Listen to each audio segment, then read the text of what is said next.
Partons maintenant avec Hubert Bornil à la découverte d'un immense jardin créole. Depuis de nombreuses années, Brigitte cultive cette terre, quartier Perrault à Sainte-Marie, un jardin nourricier, mais aussi, vous allez le voir, pédagogique.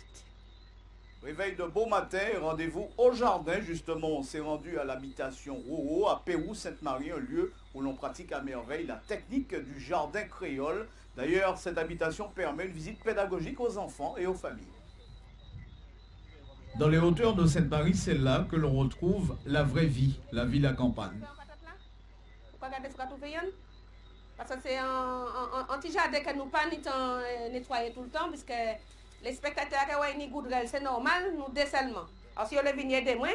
L'habitation Roro, un immense jardin créole, recense pas moins de 800 espèces de plantes, entre les épices, les plantes médicinales et les cultures dites vivrières, sans parler des animaux. L'endroit prend vraiment l'aspect d'un laboratoire à ciel ouvert. Ici, pour pied riche en oméga 3, moi je dis que ça, c'est mieux qu'une pharmacie. Hein? Parce que là, quand on a pris ça, on doit être en forme normalement. Nous avons fait toujours agriculture diversifiée. C'est vrai que nous avons un petit projet qui est plus fort à présent. Et puis l'habitude là, c'est que moi, je suis spécialisé comme moi, je suis moi, les chamaï là, depuis qu'il y a 2 ans, il est arrivé à comprendre ça, je dis. Donc, je parle en langage de chamaï. Quand les chamaï tout petit qui venu, il y a un moyen pour dire ça. Ici, la notion de jardin créole prend toute sa dimension. Il faut dire que la maîtresse des lieux ne manque pas d'arguments. Alors, la technique du jardin créole, c'est en rang d'achine, en principe en rang yam. Jardin qui fait là, petit peu particulier, mais c'est quand même jardin créole. Hein. Là, il y a un petit morceau rang d'achine qui a monté, et puis force là qui a continué après juste en bout là, de l'autre côté. Les connaissances de Brigitte sont si nombreuses que l'on pourrait facilement passer la journée à l'écouter. Déjà, la racine d'achine est riche en vitamine K.